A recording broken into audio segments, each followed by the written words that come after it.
Bonjour à tous et infiniment heureux de vous retrouver pour partager avec vous le Chitat du jour. Aujourd'hui, nous sommes Yom Sheni, le deuxième jour de la semaine de la parashat Nitzavim. Nous sommes le 22 Elul 5785.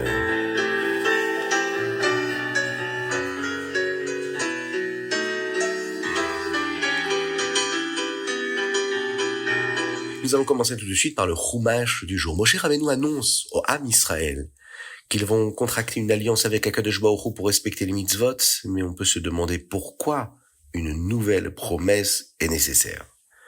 Le Ham Israël n'avait-il pas déjà promis à Akadosh Baruch Hu de respecter la Torah au Har Sinaï? Naaseh venishma, ont-ils dit déjà. Et Rashi explique que bien que chaque juif ait reçu la Torah au Matan Torah, au don de la Torah, au Har Sinaï, seuls ceux qui étaient physiquement présents ont prononcé la promesse. Et même cette alliance initiale avait été brisée par la suite, notamment avec l'épisode du Chet Haigel, la faute du Vaudor. Cette faute-là, elle s'est produite juste après le Matan Torah. Cette nouvelle alliance conclue avec Moshe Rabbeinu est donc d'une nature différente. Cette promesse, elle est spéciale, elle est éternelle. Elle est tellement puissante qu'elle ne peut être brisée par aucune transgression, aucune avéra. De plus, il faut savoir qu'elle ne concerne pas seulement le Ham Israël et les Juifs qui étaient présents ce jour-là, mais aussi leurs enfants, leurs petits-enfants et toutes les générations à venir jusqu'à la fin des temps. En fait, Akadosh Baruch Hu ici est en train de nous montrer que tout le Ham Israël qui existera sera donc connecté directement avec Dieu par cette alliance, même ceux qui ne sont pas encore nés. Le verset dit comme ça, « Ve'et asher ineinu po imanu hayom » et celui qui n'est pas ici avec nous aujourd'hui, lui aussi, fait partie de cette alliance. C'est une alliance qui est scellée. Le Midrash explique que Moshe Rabbeinu voit ici prophétiquement toutes les âmes de chacun d'entre nous, de chaque génération. Il voit également les neshamot des tzadikim, mais aussi des convertis futurs. Il les inclut tous dans cette alliance-là. Moshe Rabbeinu est en train de garantir ici que cette connexion qu'il y a entre Akadosh Baruch Hu et le peuple juif ne sera jamais rompue. C'est la force de cette alliance qui fait de nous un peuple si spécial, un peuple éternel, un peuple qui est capable de faire teshuva, un peuple qui est capable de revenir vers Akadosh Baruch Hu si s'est égaré du bon chemin, de la bonne route. C'est un engagement ici qui va traverser tous les temps et tous les espaces. C'est un lien de ahava, de ira, d'amour et de crainte d'Akadosh Baruch Hu. Le Ham Israël souhaite se rapprocher d'Hachem encore et toujours, avec l'amour, avec la crainte, mais c'est ce qu'il est en train de sceller. Atem nitzavim hayom kulechem. Mais pas seulement Atem. Même ceux qui ne sont pas encore présents. Ve'et asher inenu po imanu hayom. Celui qui n'est pas ici, avec nous aujourd'hui, fait partie de cette alliance. Il fait partie de ce lien indéfectible qu'il y a entre le Ham Israël et Akadosh Baruch Hu.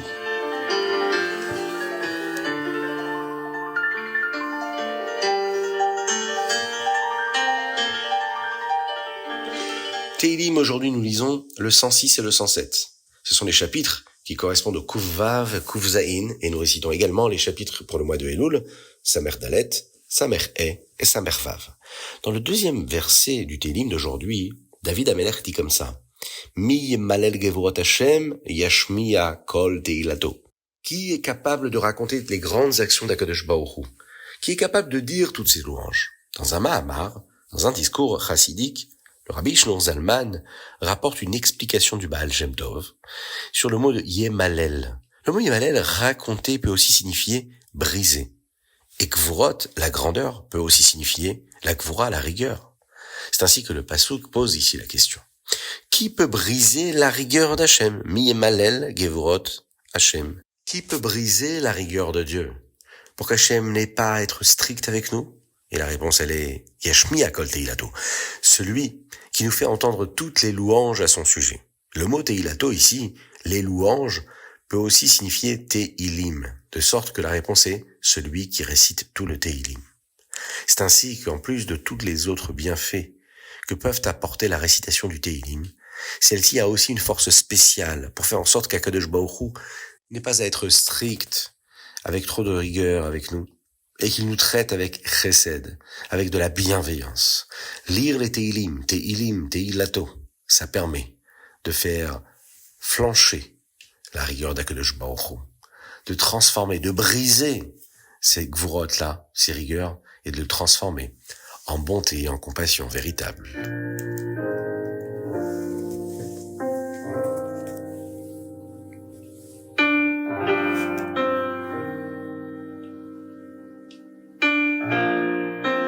Tanya Igeret HaKodesh Siman Tetzain. Comme nous l'avons vu, il y a de nombreuses lettres dans l'Igret HaKodesh qui traitent de la tzedaka. Et celle-ci aussi. Cette lettre a été écrite pour une ville où les chassidim avaient plus de difficultés à gagner leur vie et par conséquent ne pouvaient pas donner autant de tzedaka. Le Rabbi Shlomo Zalman leur dit qu'ils commettent une erreur. Rabbi Shlomo Zalman dit à cette ville qu'il sait à quel point il est difficile pour eux de gagner assez d'argent pour leur famille. Il leur donne d'ailleurs une bracha, une bénédiction pour qu'Hachem les aide. Cependant, il n'est pas juste qu'ils aient arrêté de donner de la tzedaka aux pauvres d'Eretz Israël. En l'occurrence ici, le Kollel Chabad qui s'en chargeait. Pourquoi ? Parce que là-bas, personne d'autre peut les aider. Nos Chachamim ne disent-ils pas, Aniech HaKodmin, que notre propre vie passe avant tout? Les propres pauvres de notre ville, a priori, passent avant ceux d'Eretz Israël? Il le dit quand même, alors, si vous n'avez pas assez d'argent pour ce dont votre propre famille a besoin, comment pouvez-vous donner à une autre personne qui se trouve en Eretz Israël? Rabbi Shlomo Zalman développe ici la réponse à cette question en expliquant le principe de Chayecha Kodmin. Il explique que ce principe ne s'applique que dans des situations de vie ou de mort, où deux personnes ont besoin de la même chose pour survivre. L'exemple classique est celui de deux personnes dans le désert avec une seule bouteille d'eau. Dans ce cas de figure extrême, la halakha est que vous devez prendre soin de vous-même d'abord. Cependant, dans d'autres cas, la situation est différente. Par exemple, si une personne pauvre en Eretz Israël a besoin de pain pour ses enfants et de bois pour ne pas que sa maison gèle, donc ce sont des besoins vitaux, et qu'un juif local a besoin d'argent pour des vêtements de marque ou pour organiser une très belle fête de famille, c'est un besoin de confort. Alors la personne pauvre en Eretz Israël, elle est prioritaire, on peut le comprendre. Ces besoins à lui sont considérés comme des besoins de base pour la vie, tandis que les autres ont des besoins pour leur confort. Par conséquent, ici le Rabbi Shlomo Zalman explique que même s'ils n'ont pas assez d'argent pour leur propre confort, les chassidim doivent continuer de donner la même quantité de tzedaka aux pauvres chassidim qui se trouvent en Eretz Israël, qui eux n'ont personne d'autre sur qui compter. La tzedaka Eretz Israël, c'est une mitzvah qui est que, en plus de soutenir les pauvres, c'est une manière de se connecter à la gdusha de Eretz Israël, à la sainteté de la Terre Sainte, et d'aider à la construction de la Géoula totale et finale, Bekarov Mamash.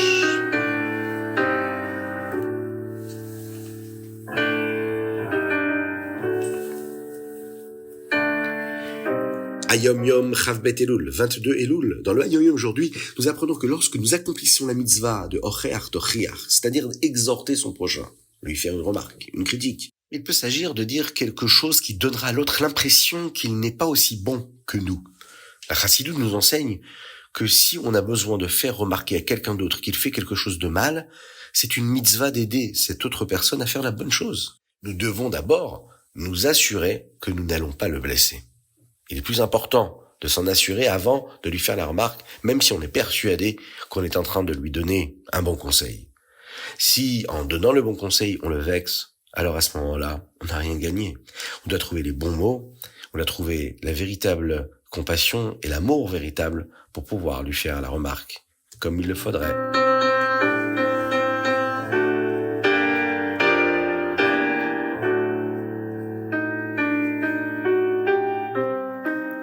Rambam Ilchot Tumat Met.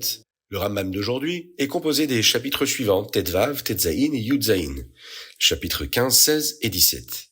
Et nous en apprenons plus sur la manière dont on peut contracter la Tumat Met.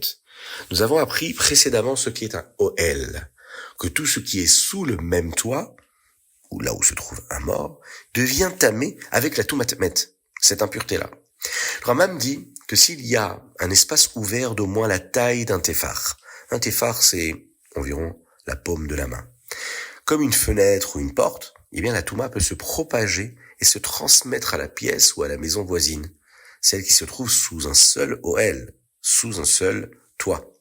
Dans le premier chapitre d'aujourd'hui, le Rambam explique quels types de matériaux peuvent être utilisés pour boucher cet espace afin que la Touma, afin que l'impureté ne se propage pas.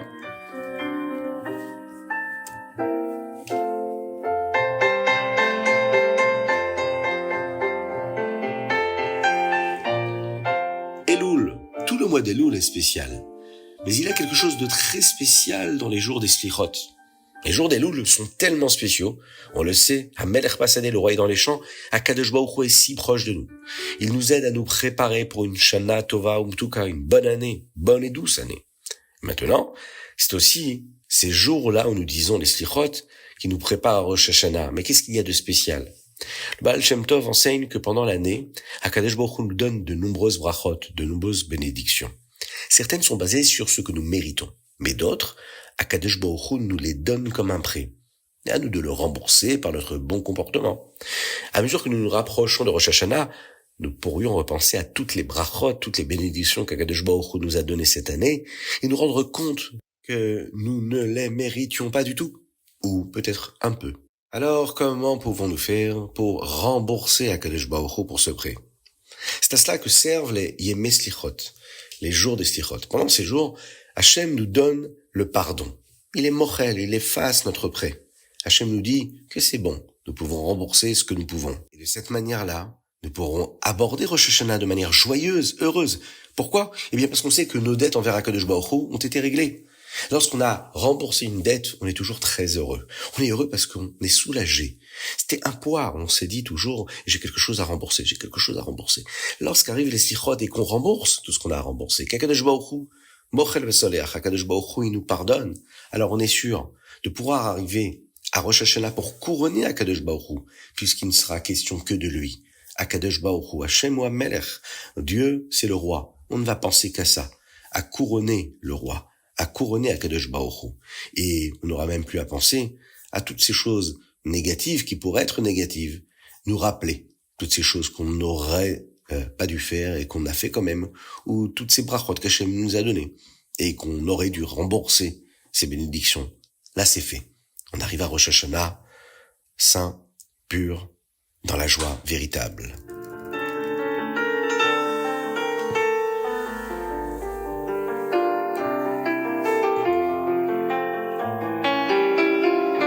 Voilà, c'était le Chitat du jour. N'oubliez pas de le partager avec vos amis. Envoyez-nous vos dédicaces sur chitat.fr, mais également par WhatsApp au 06 21 37 24 52. Que Dieu vous bénisse et qu'il vous protège. Qu'il inonde votre existence de bonté, de grâce, de compassion et de miséricorde, de réussite matérielle et spirituelle, une pensée véritable pour nos otages en Eretz Israël, qu'Akadosh Baruch Hu les libère tout de suite et maintenant, qu'Akadosh Baruch Hu donne la hatzlacha, la réussite totale à tous les chayalim, qu'il guérisse tous les malades du Ham Israël et parmi eux, Avraham Nissim Ben Sultana. Aujourd'hui, c'est un grand départ. C'est un grand départ pour toutes ces personnes qui font la Aliyah en Eretz Israël. Qu'Akadosh Baruch Hu fasse que l'installation se passe bien, dans la réussite la plus totale, dans les brachot d'Akadosh Baruch Hu, que ce soit une véritable Aliyah, matérielle et spirituelle, en bonne santé, avec la venue de Mashiach. Très bientôt que l'on puisse se retrouver tous ensemble pour chanter et danser avec le Beth Amikdash reconstruit, avec les Korbanot, les Kohanim, les Lévi'im, et tous nos proches, Bezrat Hashem.